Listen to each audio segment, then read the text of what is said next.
You're listening to Victory Baliwag. We hope that this message encourages you today. Let's read. Again, the Lord spoke to Ahaz, "Ask a sign of the Lord your God. Let it be deep as Sheol or high as heaven."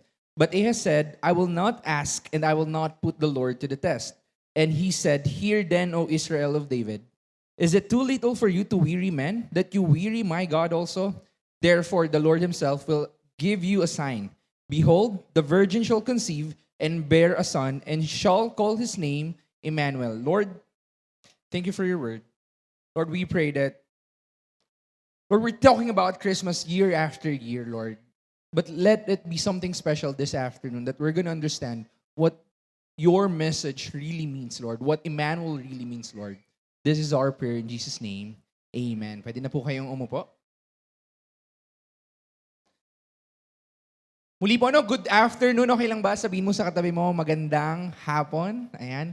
As you say that, okay lang ba sabihin mo rin, Merry Christmas. Kasi this is the first Sunday ngayong December that we have. So we're just excited this Christmas. That's why we're starting a brand new series called From the Cradle to the Cross. Ayan. From the Cradle to the Cross. Kasi, and usually, when we talk about Christmas, lagi tayong umihinto doon sa cradle.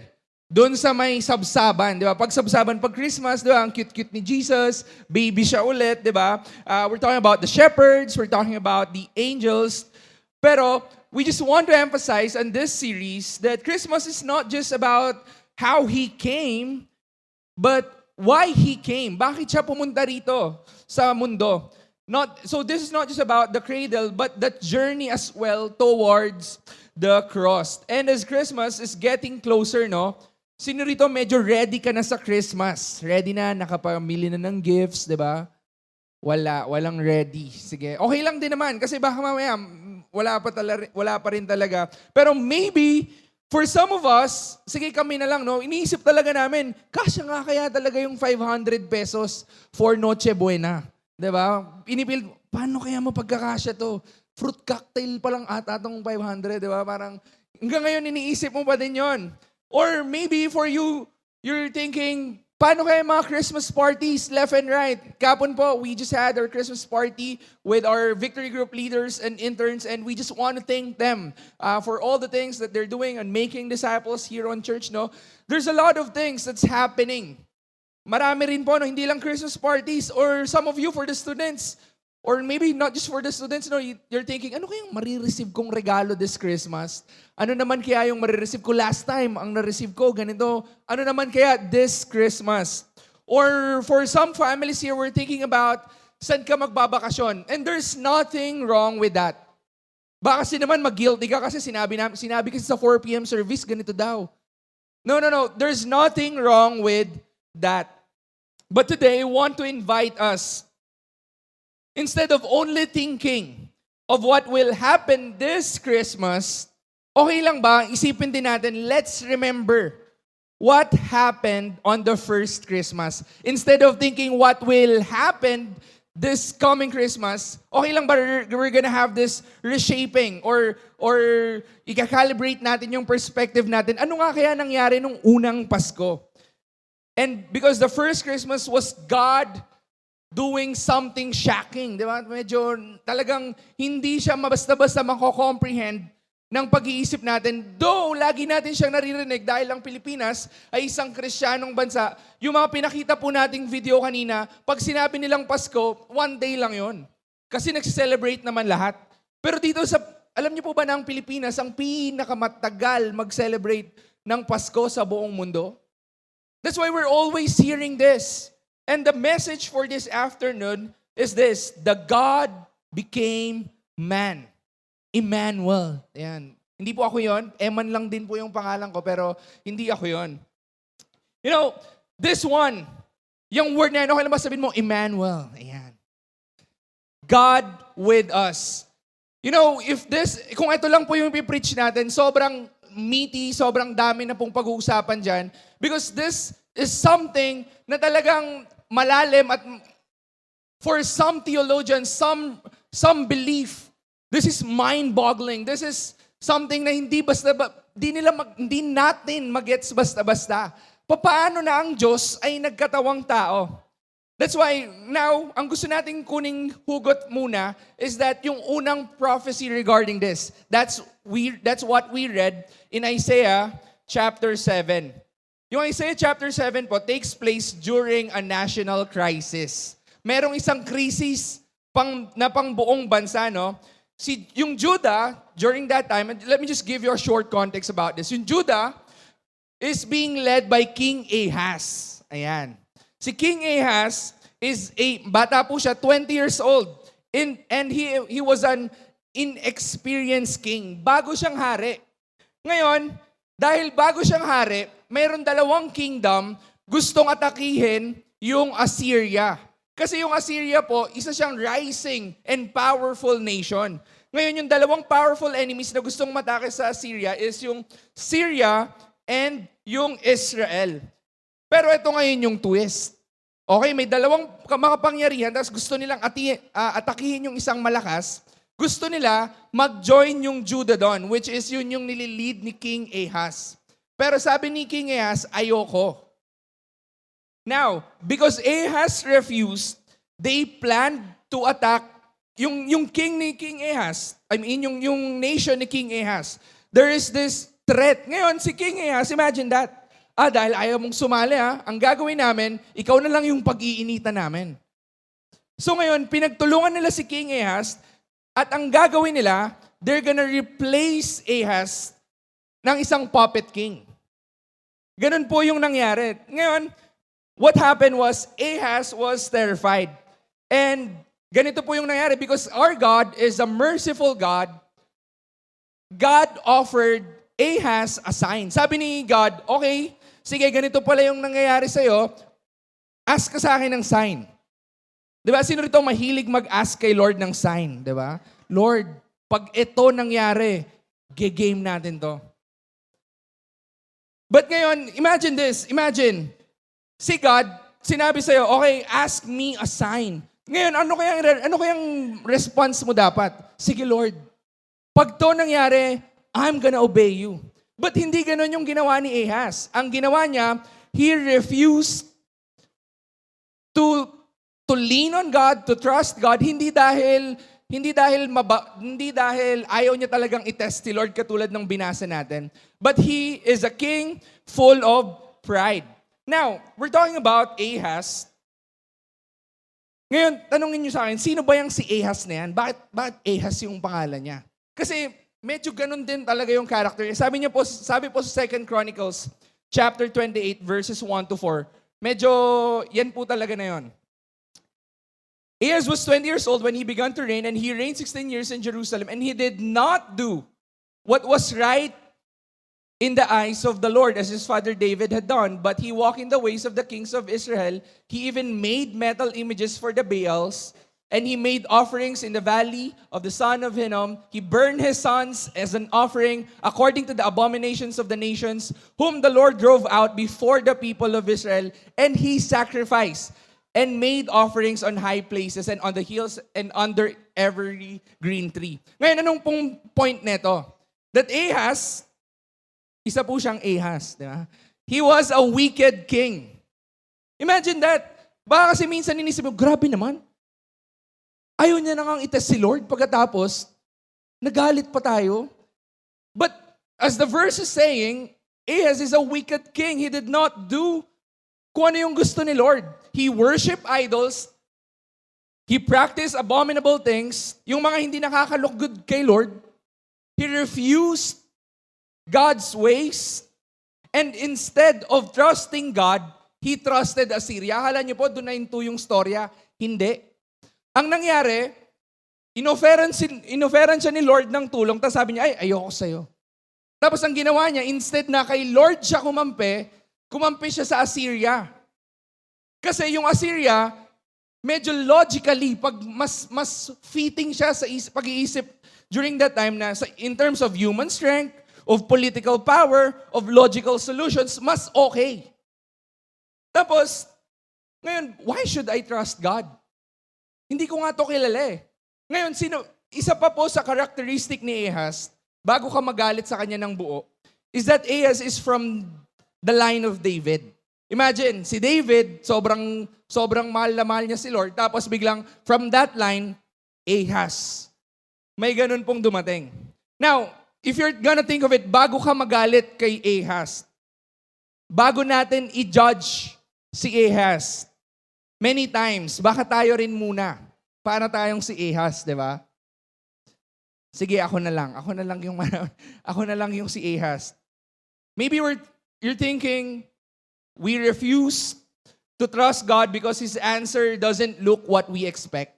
Imagine, ano nga yung kailangan ni Ahaz? Ang kailangan niya, military power. Ang kailangan niya, magliligtas sa kanya from the threats of the kingdom.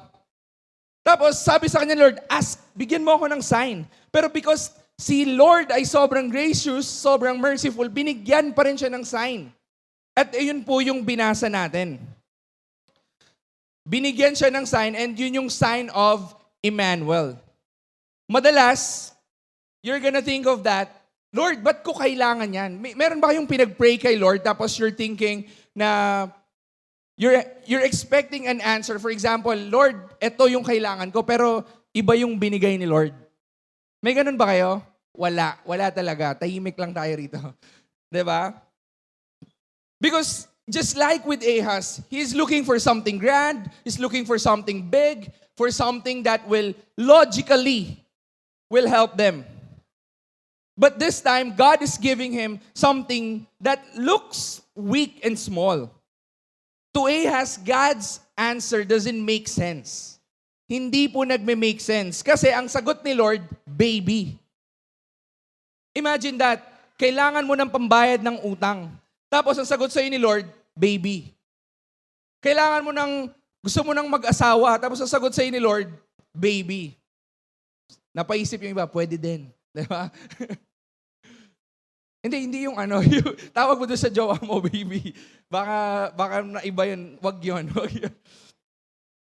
But, if we're gonna think of that, that's God's answer, a baby. But, kung yun lang yung titignan natin, maybe, mapapa-question ka, but something deeper was happening during this time. When Syria and Israel planned to replace Ahaz, gusto pong palitan nung dalawang kingdom, si Ahaz, it wasn't just political. Kung inisipin natin to, puro dahil politika yan. Kailangan mapalitan yung hari. No. There's something deeper than this. And there's something spiritual about this. This is Satan attacking the messianic line. Kasi may promise po, naalala nyo po, may promise si God kay David na forever magkakaroon ng hari from your line. Tapos ngayon, pag to na-cut, makakat din yung promise ni Lord. Na-imagine nyo po, wag po kayong mag-alala, may point po ito tungkol sa Christmas. Baka iniisip nyo na agad, anong point niyan, Eman? May point to. God promised David that the king from his line would reign forever. And if Ahaz were replaced, the Davidic line would be cut off. So, ngayon, hindi dahil mabait si Ahaz, hindi dahil mabuti siyang hari. God stepped in, not because Ahaz was good, but because God is faithful to His promise. Sabi kanina ni Coach Rainiel, sabi ni Coach Rainiel, whatever happened this year, di ba? May it be good or bad. Di ba, pag kay Santa Claus, kailangan ka lang nice. Kasi pag naughty ka daw, wala ka daw regalo. But imagine this, si Lord, kahit hindi okay si Ahaz, He stepped in to give a solution. Can you relate on that? Yung di ka naman perfect, pero Lord, alam ko marami kong pagkukulang eh. But eto ka, binibigyan mo ako ng solusyon. Now, God gives the sign. Behold, the virgin shall conceive and shall call his name Emmanuel. This is a promise that God will keep the line of David alive. A promise that will ultimately be fulfilled in Jesus. Now, kaya ngayon po, babasahin po natin yung part ng Matthew just for these things to make sense. I'm just setting this up para po mas ma-appreciate natin, no? Kasi kung hindi natin ma-appreciate that if akala natin yung Christmas, laging pang sa mababait lang. No, the Christmas was first promised dun sa undeserving. Dun sa nag-disobey sa Kanya. Now, Matthew, can we just read that? Matthew chapter 1, no? There is this pointing of that. Matthew chapter 21, verse 23, and she will bear a son, and you shall call his name Jesus, for he will save his people from their sins. All this took place to fulfill what the Lord had spoken by the prophet. Behold, yung kaninang prophecy, behold, the virgin shall conceive and bear a son, and they shall call his name Emmanuel, which means God with us. Imagine this, after 700 plus years, this happened. Matthew quote Isaiah. The impossible happened. Focus lang natin dyan, ano? Makikita natin. First is, a virgin conceived. Pag-isipin mo, pag halimbawa, possible ba yun? Pwede ba yun? But here's the sign that there's a virgin who conceived, and that is Mary, no? This is through the power of the Holy Spirit, and this is the sign that divine entered humanity. Ngayon, medyo himayin pa po natin, bakit kailangan mangyari to? Bakit kailangan yung virgin pa yung mag-conceive? Bakit hindi na lang natural way? Let's see, no? Kasi, if Jesus was born the natural way, kumbaga, yung normal lang na proseso of procreation, he would be human but not divine. Tao naman siya, pero hindi siya Diyos. If hindi ganun yung mangyayari. And because of that, He would not be able to save us. Kapag tao lang po siya. Kasi kung tao lang din, edi sana si Rodelio na lang. Di ba? Mabait din naman. Pero hindi pwede. Now, if Jesus came as pure God, yung hindi siya tao, walang human nature. He would be divine but not human. Then, hindi niya tayong pwedeng i-represent with His ultimate mission. So, Jesus became fully God and fully human. At yun po yung isa sa essence ng Pasko, na maintindihan po natin na si Jesus ay fully human and fully God. Hindi po siya 50-50. Hindi siya yung parang, okay, apparition lang ako rito. And I'm thinking, there's a lot of Christophanies na tinatawag tayo sa Old Testament. Ibig sabihin po ng Christophanies, yung pagpapakita ng Diyos through different momentus lang, parang moment by moment. Halimbawa, magpapakita siya kay Moses, magpapakita siya kay Job, magpapakita siya sa iba't ibang klaseng characters sa Bible. Tapos I'm thinking, bakit ba kailangan ni Jesus, kailangan ng Diyos, magkatawang tao pa? Napaisip niyo ba kayo doon? Makapangyarihan naman siya. I think kaya niya naman isang pitik. Pwede naman yun, di ba? And that's one of the things that we want to answer in this preaching. Again, Jesus became fully God and fully human. Fully divine, fully God, so He can save us, and fully human, so He can represent us. Now, ngayon po, may tatlong bagay lang po akong gustong i-share sa inyo this afternoon. First is, God came down. Ayan. God came down. Here, before from cradle to the cross, meron muna po tayong tinatawag na heaven to cradle. Kasi hindi naman siya, again, he's not just a normal human back then. He was from heaven. Even sabi po sa John chapter 1 verse 14, and the Word became flesh and dwelt among us. We have seen His glory, glorious, the only Son from the Father, full of grace and truth. If we're gonna think of that, sabi po, kung mas babasahin pa po natin yung John 1, and the Word was God, and the Word was with God, and the Word was God. Tapos, and the Word became flesh. Yung Word po dyan, si Jesus yon. Ayan po yung miracle of incarnation na tinatawag. Yung miracle na nagkatawang tao yung Diyos. The God who created the universe. Imagine this. Yung Diyos na gumawa ng langit at lupa. Yung Diyos na gumawa ng lahat ng planeta. Imagine this, ano yung pinaka kayang arukin ng isip natin, ginawa niya yon. And then this time, He entered a womb. Someone who is so powerful, someone who is so limitless, then imagine that, compress mo yon.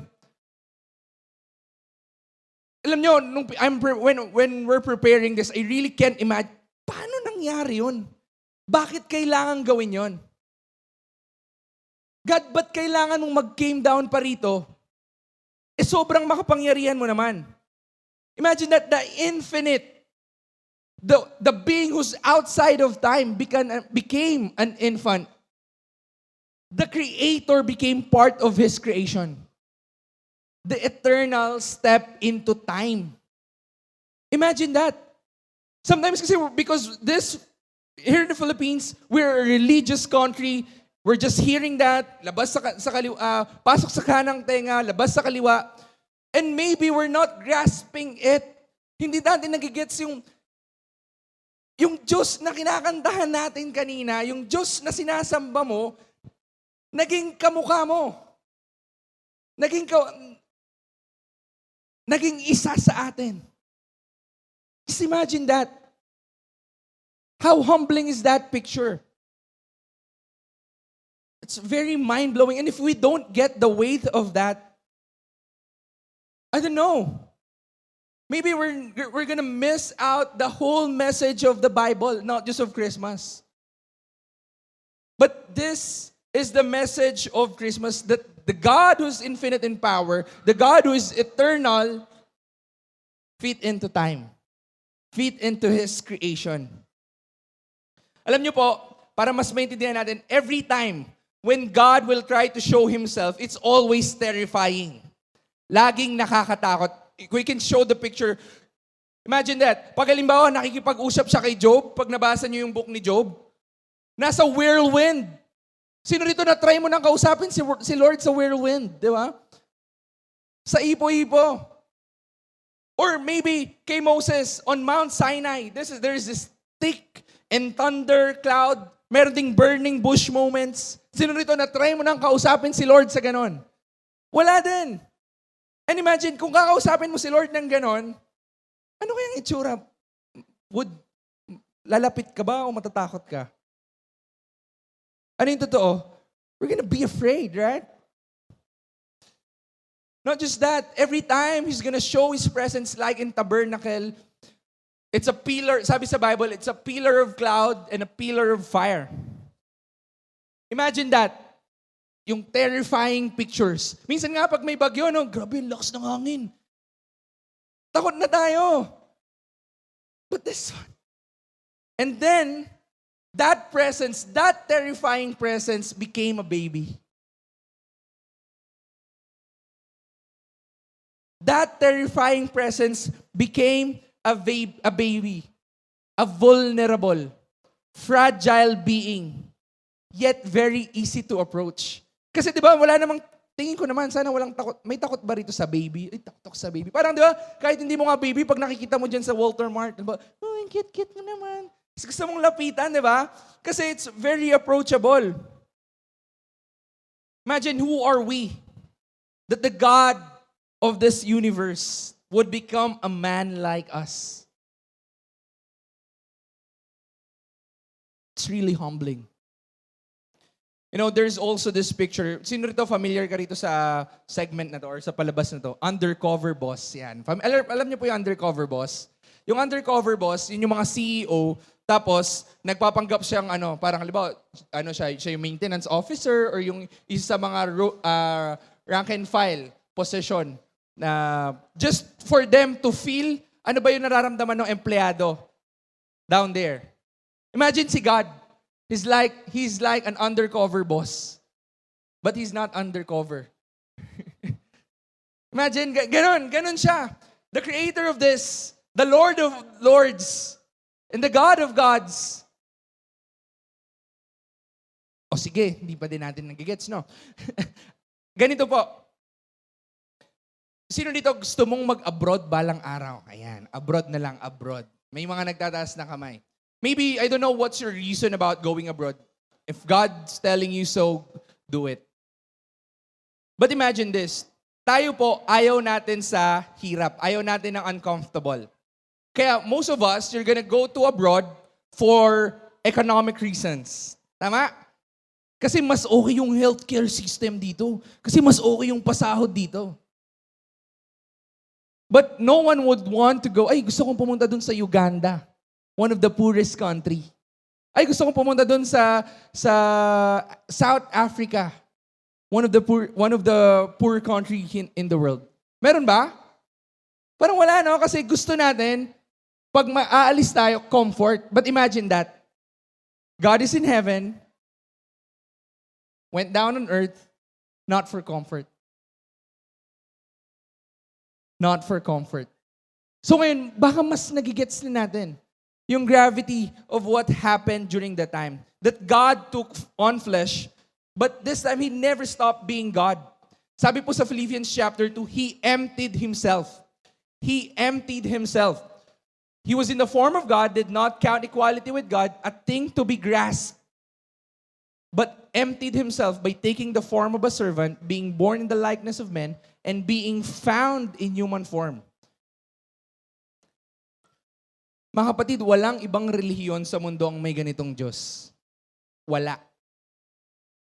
You know, we've tried to study that, really Buddhism and all. There's none. It's always, there's a God, tapos try mong i-climb up yun para maabot mo si Lord. But you know, it's only in Christianity that there's a God who came down to reach us. That is the God that we're worshiping. That is the God that we're celebrating this Christmas. That, yun po yung Diyos na sinasamba natin. No religion in history has a God who comes down to His people. Sa Kristyanismo lang po yun. Now, He is not just a God who came down, but He is also a God who came near. That's why Emmanuel, God with us. He is the God who came near. Kasi ganito siya. Pwede namang, okay, bumaba siya, galing from heaven to earth, tapos nasa palasyo. Tapos maganda pa rin yung bahay niya. Pwede naman yun, di ba? Maayos pa rin yun. He still came down. But He came near. The situation is not like that. God came near. Sabi sa Matthew chapter 1, verse 23, they shall call His name Emmanuel, which means God with us.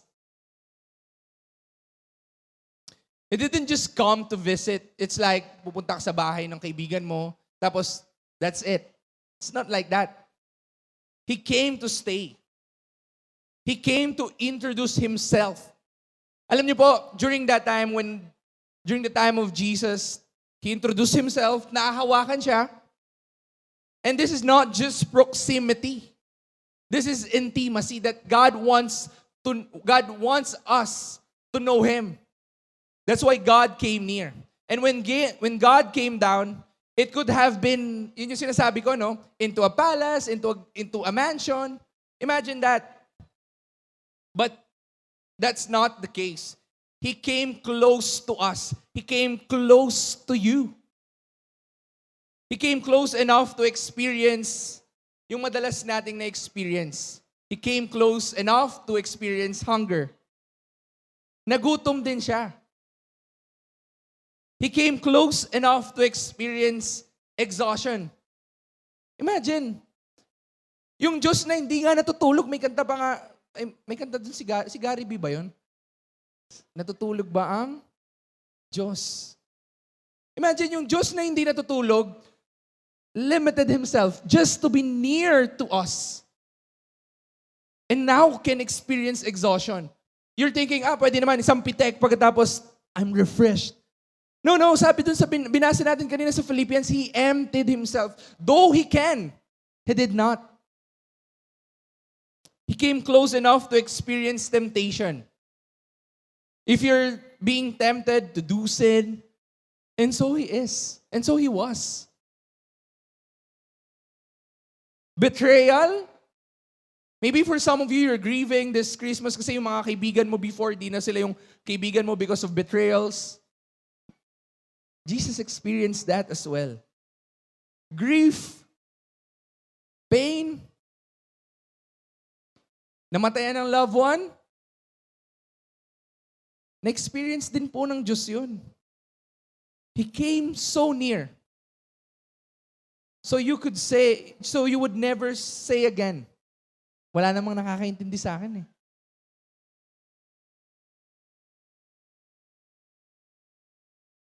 All of those things, na-experience po ng Diyos natin yun.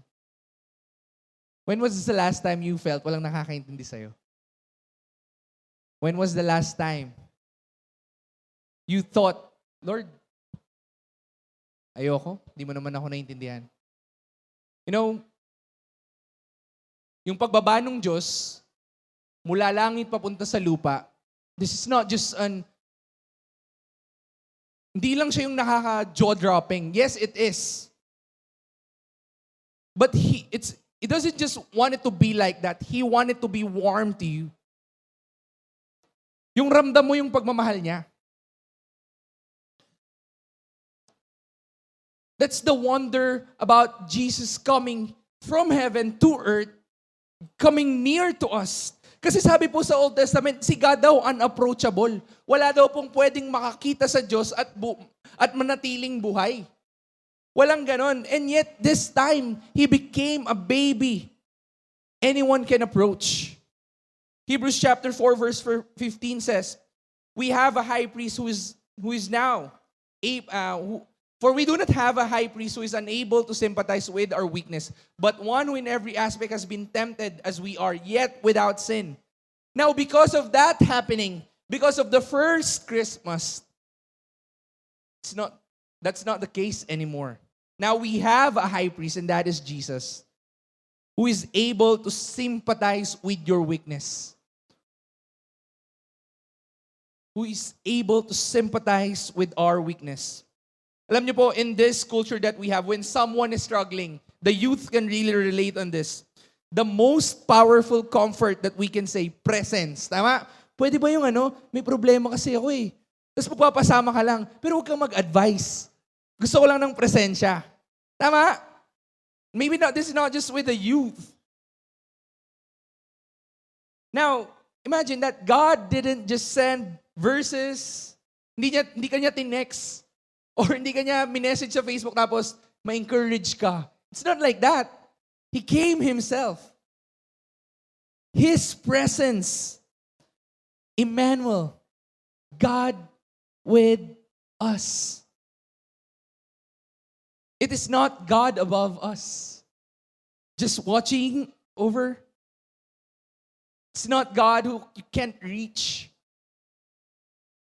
It's not even God against us. But again, God with us. God is with you.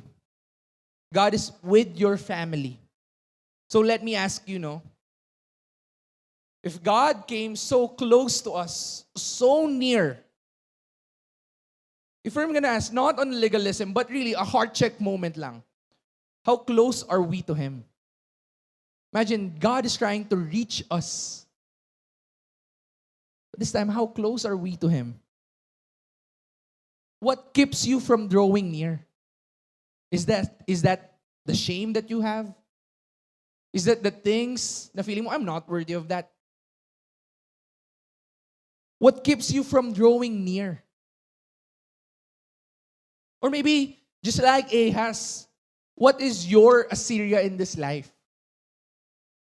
That you're trusting instead of God. God is not just near in theory. He's near in person. Hindi po sa isip lang yon. Hindi po to kwentong kutsero. God is near to us in person. The presence of Jesus is the greatest gift of Christmas. The presence of Jesus is the greatest of Christmas. God is saying, I want you. It is not just, I want to forgive you. It's not just, I want to bless you. It's not just, I want to guide you. It's deeper than that. This is, I want to be with you. This is, I want you close. I want a relationship with you. This is the God that we're worshiping. Again, God with us. Emmanuel. The God, sabi po ni John Stott, the God we serve is not a God who stands far off. He enters into our world, our pain, and our suffering. The God we serve is not a God who stands far off. Hindi siya malayo. He enters in our world, our pain, and our suffering. That is the God that we're worshiping. Last thing, God came for us. God came for us. Matthew chapter 1 verse 21, you shall call His name Jesus, for He will save His people from their sins. Ibig sabihin po ng Jesus, Yahweh is salvation. Parang ganon. Yahweh is salvation. God saves. The Lord saves. His name tells His mission. Yung Christmas po, hindi lang siya for fun. It's not just a celebratory thing. It has a mission. Christmas has a mission. And that is to save God's people from their sins. Imagine, Ahaz trusted Assyria, but failed. And tayo, that's what I'm asking earlier. We tried to trust many Assyrias in our life. Maybe our Assyrias are money, relationships, success, self-improvement. As long that I'm improving, I'm good. And there's nothing wrong with that. But but God gave the true Savior, which is Jesus, who saves us not just from political collapse, not just from things of the crisis that we have, but from the sin, which is the root of every crisis. God desires to save us not just from your crisis, but from the sin, which is the root of every crisis. Ito po yung message nung Pasko. Kung minsan natin, ang inisip natin yung Pasko para tungkol siya sa 13-month, masaya naman yun. But this is the message of Christmas. That God desires to save you. To save us. Not just from your crisis, but from sin. Kasi minsan mas mahalaga sa atin yung maging okay ka from that circumstance. But what if God is dealing is the root of it? And that is sin. And this time, kaya po may Pasko because God is dealing the root of every crisis. And that is sin. He's not just saving us from poverty or from difficult circumstances, but from sin, the greatest enemy, the deepest problem, and the true root of all suffering.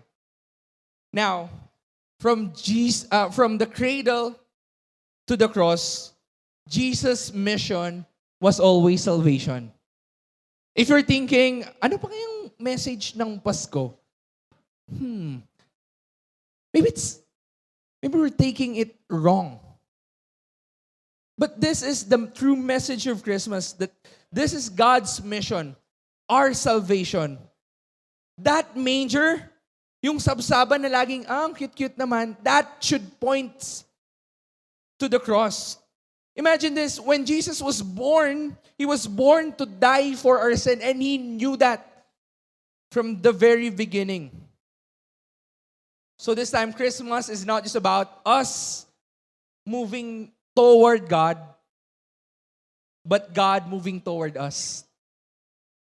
So if you're here, you're listening, maybe you're just bystander, naglalakad ka, and you're thinking, kaya ayaw mo nang lumapit sa Diyos kasi nakakahiya. Ito nga yung point. Kasi nga alam ni Lord na hindi mo kayang makalapit sa Kanya, alam ng Diyos na hindi natin kaya siya yung lumapit. That's the message of Christmas, everyone. As I end, I just want to read this. Philippians chapter 2, verses 5 to 8. Can we just read this? Have this mind among yourselves, which is yours in Christ Jesus, who, though He was in the form of God, did not count equality with God a thing to be grasped. Can we just let that settle in our hearts? Imagine that, a thing to be grasped. Marami po tayong gustong makuha sa bagay na to. Marami po tayong gustong mapanghawakan. Pero okay lang ba this time, as we celebrate Christmas, as a family, as a church community, this is what we're gonna grasp.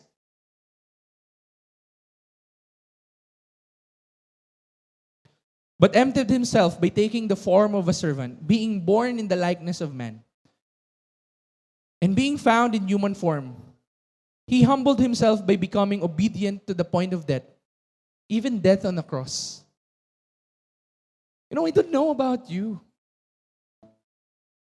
but I want you to just think of that. Sino po ba tayo?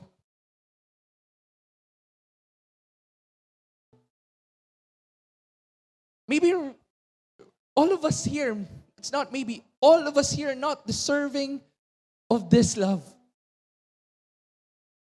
We're not deserving. But still, He chose that way for us to experience that love. So kung ang tingin mo, yung Pasko ay tungkol pa rin to sa masasayang regalo, okay naman yon. Pero sana, pag pinag-uusapan to ngayon, ito yung sentro ng message. Tuwing nagsiselebrate kayo ng pamilya, tuwing reunion, you're not just hindi mo siya isisiksik lang sa program nyo. But this will be the message. That all of your family, all of us will grasp this mystery of incarnation. God with us.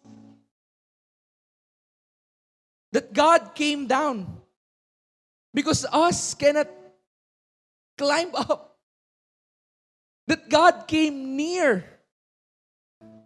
Because pwede niya namang iwan na, bala ka na dyan, matigas naman ulo mo eh. But He refuses to leave us alone. And God came for you to save us from our sins. So today, I hope that as we celebrate the season of remembering the first Christmas, I hope that it's not just about the cute little Jesus, but we're gonna celebrate the Savior. That manger, that picture is a picture of mission. It's a picture of relationship. Yun po yung picture nung Pasko. The God who became man. The God who kept His promise, even to Ahaz like us, so undeserving, trusting things more than God.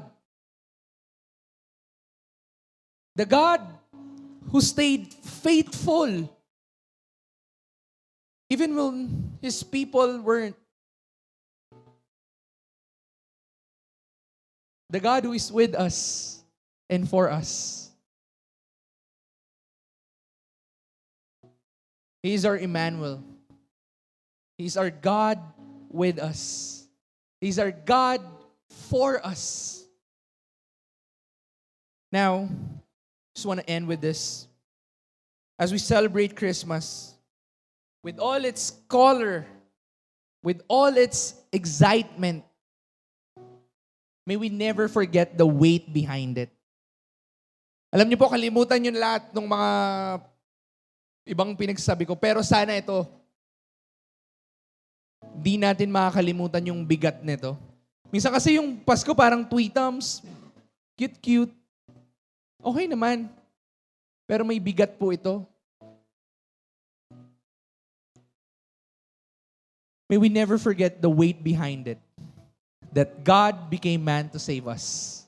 He is in a mission to save us. May that truth help us respond by giving Him our faith and our lives and our devotion. You know, may invite everyone to stand. We're going to worship. Okay lang ba? Ito yung lalagay natin sa mind natin as we worship. That this will be your assurance. That this will be our assurance. That whatever may happen, but because of the message of Christmas, that God came down, God came near, and God came to save you, we're gonna also accept Him. And after that, we're gonna pray. Okay po ba yan? Let's just worship God. Church, when God says He loves you, He loves us, alam niyo bang wala nang kailangang pruweba doon? Whether maniwala ka o hindi, pwede namang bahala ka na. But you know what? Because of the message of Christmas, He has proven it. Paulit-ulit.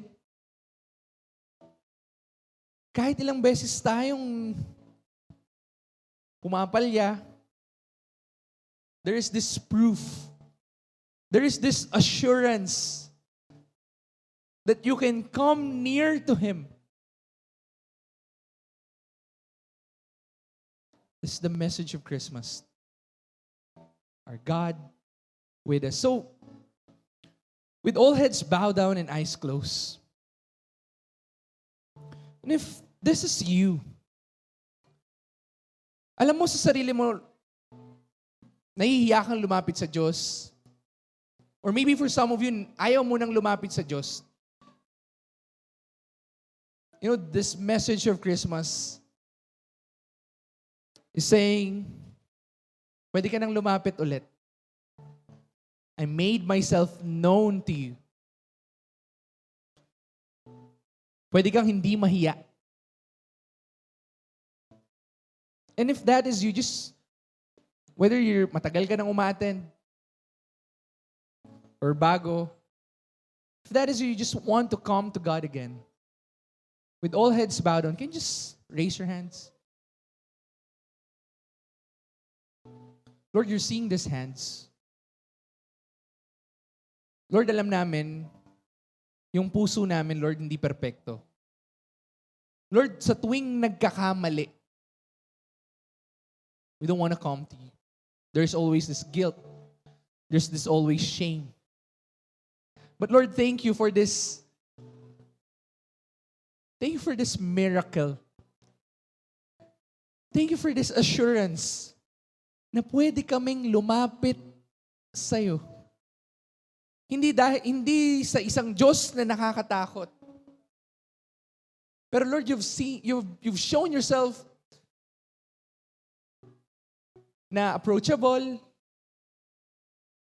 na kaya kaming mahalin muli. And Lord, this time, Lord, I pray for these people raising their hands, and even for those who are not, still bonded, and still in that bondage of sin. Lord, I pray that you're gonna help them.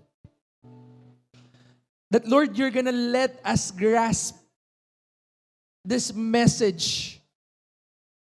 Lord, maraming kaming hindi namin maintindihan sa mundo, pero Lord, ito ipaintindi mo. Lord, this is our prayer, that you're gonna help us to have this step of faith, to come near. Not because we are able, pero ikaw yung talagang nag-reach out, Lord. Marami pong salamat. Can you just all raise your hands to the heaven?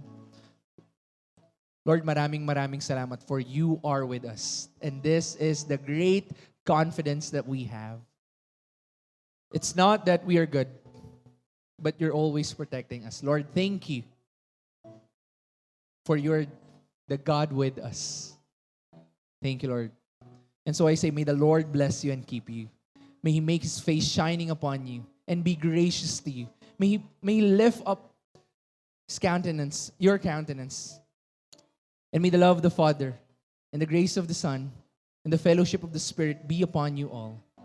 And this is our prayer. In Jesus' name, amen and amen. Thank you for listening to Victory Baliwag Podcast. Follow us at Victory Baliwag on Facebook and YouTube for more details as we honor God and make disciples.